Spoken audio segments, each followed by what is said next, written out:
Hi friends, welcome to gram தம்மா சமையல். இப்போ நான் வந்து இந்த கேப்சிகம் இந்த ஆனியன் வச்சு வந்து பன்னீர் பட்டர் மசாலா பண்ணுறேன். அதுக்கு வந்து நம்ம வந்து பன்னீர் வாங்கி கட் பண்ணி வச்சுருக்கேன். இது பாருங்கள், ஒரு 200 கிராம் பன்னீர் வாங்கி கட் பண்ணி வச்சுருக்கேன். இது கேப்சிகம் வந்து இந்த மாதிரி பெருசு பெருசாக கட் பண்ணிக்கலாம். இந்த மாதிரி வெங்காயமும் அதேமாரியே நான் கட் பண்ணியிருக்கேன். இது எப்படி செய்கிறது காட்டுறேன் பாருங்கள்.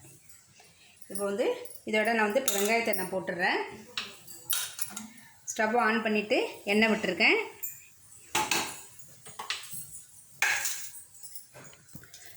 எண்ணெய் காஞ்சிடுச்சு. இப்போ வந்து இந்த ஆனியனை சேர்த்துட்றேன். ஆனியன் சேர்த்துட்டு இந்த கேப்சிகம் அதோட சேர்த்துட்டு நம்ம வந்து லேசாக அப்படியே வதக்கிப்போம். இது ஒரு 2 நிமிஷம் வதங்கின பிறகு இந்த பன்னீரையும் சேர்த்து அதோட நம்ம வதக்கி எடுத்து தனியாக வச்சுக்கிட்டு அப்புறம் கிரேவி எப்படி செய்கிறதுன்னு உங்கள்கிட்ட காட்டுறேன்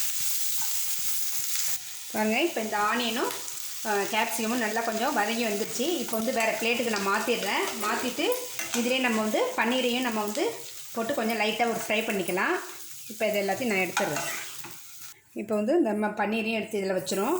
இது லைட்டாக ஃப்ரை பண்ணி எடுத்துக்கிட்டு அடுத்தது வந்து நம்ம வந்து மசாலா வந்து தயார் பண்ணிக்கலாம். நம்ம பாருங்கள், இந்த மாதிரி எட்டை எடுத்து வச்சுருங்க. எடுத்துவிட்டு கொஞ்சம் கலர் மாறின பிறகு அப்படியே லைட்டாக அப்படியே பெரட்டி விட்டுருங்க.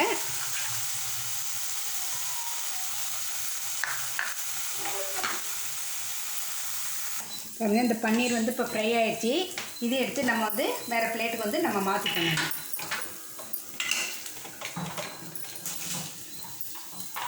மாற்றிட்டு இதை வந்து வெங்காயம் தக்காளிலாம் வந்து நம்ம வதக்கிட்டு இந்த மசாலா வந்து ரெடி பண்ணிடலாம். நம்ம இப்போ வந்து மசாலா ரெடி பண்ணிவிடும். கொஞ்சம் நான் வந்து எண்ணெய் விட்டுக்கிறேன். ஒரு டேபிள் ஸ்பூன் எண்ணெய் விட்டுக்கிட்டு இந்த வெங்காயத்தை வந்து இப்போ நம்ம வதக்கி எடுத்துருவோம். நம்ம பாருங்க, நல்லா வந்து ஒரு 1.5 வெங்காயம் நான் அரிக்கி வச்சுருக்கேன். பெருசாக இருந்தால் நீங்கள் 1 வச்சுருந்தா போதும்.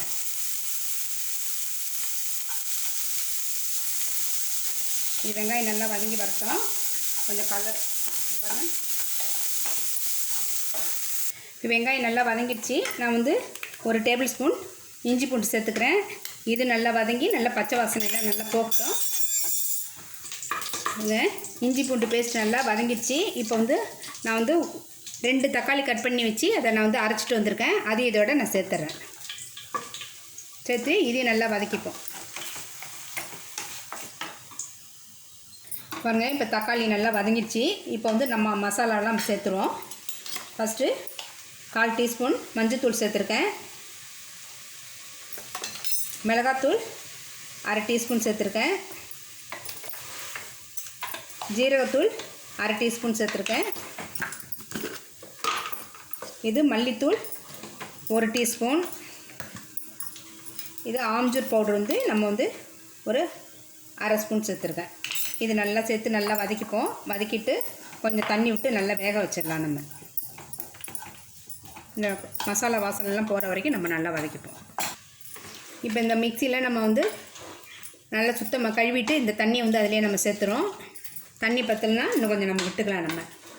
நான் கொஞ்சம் தேங்காய் பால் அரைச்சி வச்சுருக்கேன். அந்த பாலையும் நான் வந்து இதோட நான் சேர்த்துட்றேன். பாருங்கள், சேர்த்து இது நல்லா கொதிக்கிட்டோம். கொதித்து வந்தவொடனே நம்ம வந்து அடுத்ததை நம்ம பார்க்கலாம். இப்போ இந்த கிரேவிக்கு வேண்டிய உப்பு நம்ம சேர்த்துப்போம். உப்பு வந்து பார்த்து போட்டுங்க, உங்களுக்கு தேவையான அளவு போட்டுங்க. உப்பு காரெலாம் உங்களுக்கு எந்த அளவுக்கு தேவையோ அந்த அளவுக்கு நீங்கள் சேர்த்துங்க.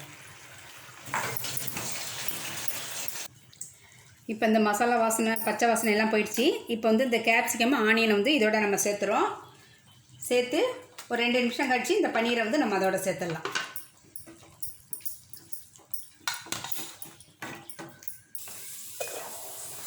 இப்போ இந்த ஃப்ரை பண்ணி வச்சுருக்க பன்னீரையும் நம்ம அதோட சேர்த்துறோம்.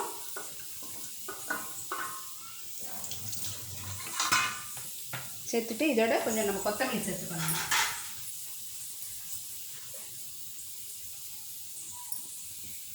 இப்போ வந்து பாருங்கள், நம்ம லேசாக அதை பரட்டி விடுங்க. ரொம்ப இது பண்ண வேண்டாம். அப்படியே உங்களுக்கு வந்து இது உடையாமல் நம்ம எடுத்துங்க. பன்னீர் வந்து உடையாமல் இருக்கிறதுக்காக நம்ம வந்து லைட்டாக ஃப்ரை பண்ணி வச்சுருக்கேன் நான். இப்போ வந்து பன்னீர் பட்டர் மசாலா ரெடி ஆயிடுச்சு. பாருங்கள், இந்த மாதிரி நீங்கள் செஞ்சு பாருங்கள். செஞ்சு பார்த்துட்டு உங்களுக்கு பிடிச்சிருந்தால் லைக் பண்ணுங்கள், ஷேர் பண்ணுங்கள், கமெண்ட் பண்ணுங்கள், மறக்காமல் சப்ஸ்கிரைப் பண்ணுங்கள், பெல் பட்டன் அழுத்துங்க. Thank you friends.